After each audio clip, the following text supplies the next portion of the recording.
How to consider an intentional life. This week, my spouse and I are engaged in a 120-hour fasting mimicking diet. You don't have to do the math. 120 hours is equal to 5 days. You're welcome. We fast occasionally for long periods for different reasons.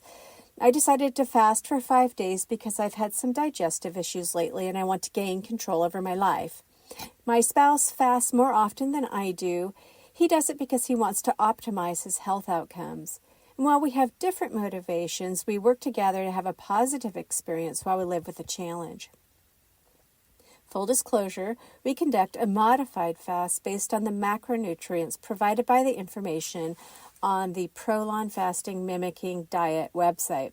Essentially, we eat a very low-calorie diet of around 800 calories daily, and we DIY the diet because I like saving money. It would be easier to buy the diet foods, but I can't see doing that because buying something I can create violates my sense of order in life. The result beyond feeling a little hungry is that I must slow down during a fast because it's hard to go fast when you have consumed less energy. By going fast, I mean being me, overthinking, taking on 10 tasks that may or may not get finished, jumping from one crazy concept to another that's completely unrelated in the span of a few minutes, and doing a bit of research to better understand what I'm thinking about. Slowing down has been a fantastic benefit for me so far this week. Slowing down helped me notice that I've been consuming social media in a way that isn't helpful. To be honest, it's not my feed that's terrible, it's the comment section. Even the most innocuous posts have vitriol in the comments. I was telling my spouse that the algorithm has trained people to be awful so they can gain traction on social media. In terms of intention, I don't think the algorithm was supposed to train humans. I think it was supposed to be the other way around.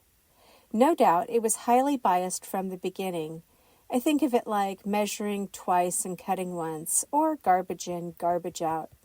If the algorithm starts biased, by the time it arrives to the public, it's so corrupt it can't be fixed.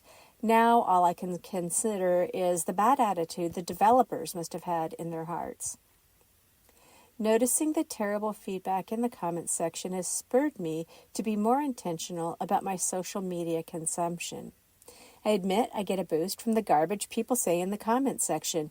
I get a jolt with people's spot-on evaluation of our society because they reflected my perspective, or I get a bit angry or frustrated because they reflect a perspective that violates my ideas. Being a person during this age can be a real crapshoot. Even more reason to be intentional most of the time.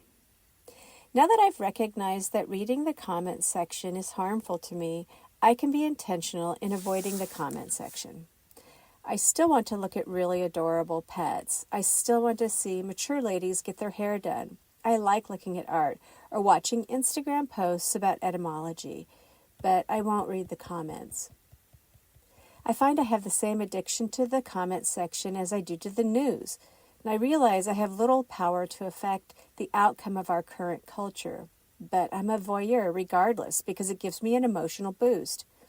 I'm sure there are scientific reasons why I would want to read about the horrible state of the world or read the mean comments people make on social media accounts, but I don't need an excuse to stop doing something I believe is bad for me. I only have to have the intention to stop harming myself. These are the steps I'll take this week to eliminate the self-harm I'm causing myself. I'll create a morning routine that includes reading either fiction or nonfiction. I'll not look at the comments on social media or news feeds. I'll not read the news, at least for a little while, until I can gain some perspective. Instead of using YouTube to block the sounds from my work environment, I'll listen to soundscapes. My favorite is from an app called My Noise, and my favorite soundscape is called Medieval Village.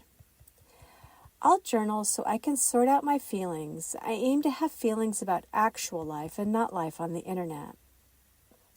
I'll go outside more so I can imbue my heart with calm.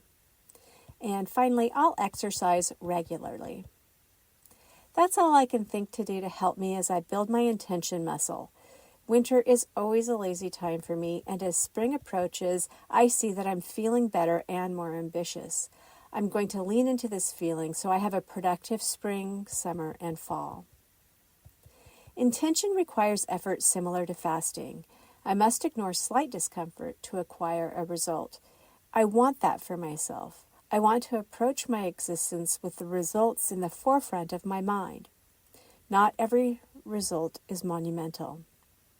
For example, there are times when I realize I have not worked towards having well-manicured fingernails. I'm intentional in resolving this. I work on my fingernails, and after a small effort, I'm super happy with my results. Doing my nails can be meditative. Doing my nails leaves me feeling fancy, which is fun for me. It's a small action with great results.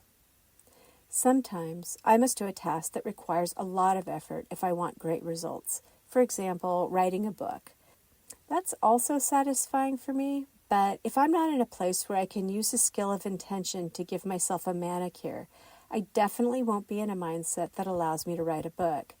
On the path of intention, small tasks with great results lead to a boulevard of larger, more complex tasks that can be accomplished if I have my intentions in order. If you feel as though you would like to build your intention muscle but don't know where to start, I suggest you conduct a visualization exercise. Visualizing the life you want can be a great way to understand how to walk your path and have the results you desire. I have a workbook with a companion podcast and a YouTube channel with visualization exercises that might be helpful.